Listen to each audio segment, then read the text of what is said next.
DPRD Banjarmasin turut prihatin atas peristiwa kecelakaan kerja yang menewaskan seorang pekerja wayah pengerjaan proyek Jembatan Sulawesi II yang menghubungkan Banjarmasin Tengah ke Banjarmasin Utara tengah hari Minggu 23 Oktober 2022 sekitar pukul 14.40 WITA. Wakil Ketua Komisi 3 DPRD Banjarmasin pun turun meninjau ke lokasi kejadian yang telah menewaskan pekerja yang menurut kabar terhimpit girder beton wayah hendak dipasang. DPRD Banjarmasin turut prihatin atas peristiwa kecelakaan kerja yang menewaskan seorang pekerja wayah pengerjaan proyek Jembatan Sulawesi II yang menghubungkan Banjarmasin Tengah ke Banjarmasin Utara yang terjadi tengah hari Minggu 23 Oktober 2022 sekitar pukul 14.40 WITA. Wakil Ketua Komisi 3 DPRD Banjarmasin Aprijadi pun turun meninjau ke lokasi kejadian yang telah menewaskan pekerja Bengaran Kasim yang menurut kabar terhimpit girder beton yang gugur wayah hendak dipasang.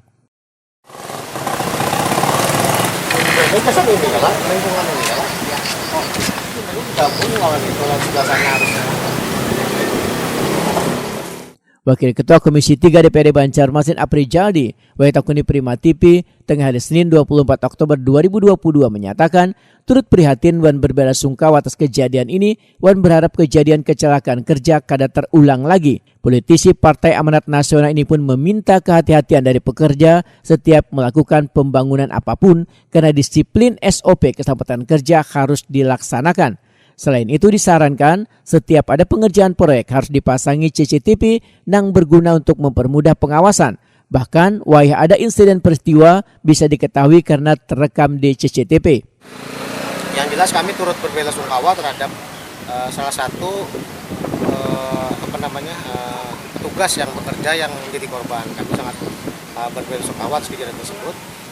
Yang kedua adalah melihat kejadian seperti ini, kita harus kembali mengevaluasi semua proyek yang ada di PUPR Kota Banjarmasin itu lebih safety lagi ya. Nantinya kan hal-hal seperti ini harus menjadi sesuatu yang utama. Keselamatan kerja itu harus menjadi sesuatu yang utama dalam melaksanakan suatu proyek. Ini kita harus menjadi evaluasi kerja lagi. Terus juga tadi kita ada terpikir bahwa setiap proyek ada saran dari kawan-kawan juga bahwa agar dipasangi CCTV kan, dipasangi CCTV biar dalam pelaksanaan proyek itu bisa dipantau dengan nyaman, dan juga kalau terjadi apa-apa tuh dari hasil investigasi itu kan lebih gampang untuk menghasilkan satu pantauan kan seperti itu.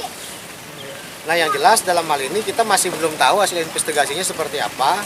Ini proyek yang mungkin dilaksanakan di tahun APBD tahun 2021 ya, dilaksanakan 2022. Nah makanya ini sudah masuk bulan Oktober.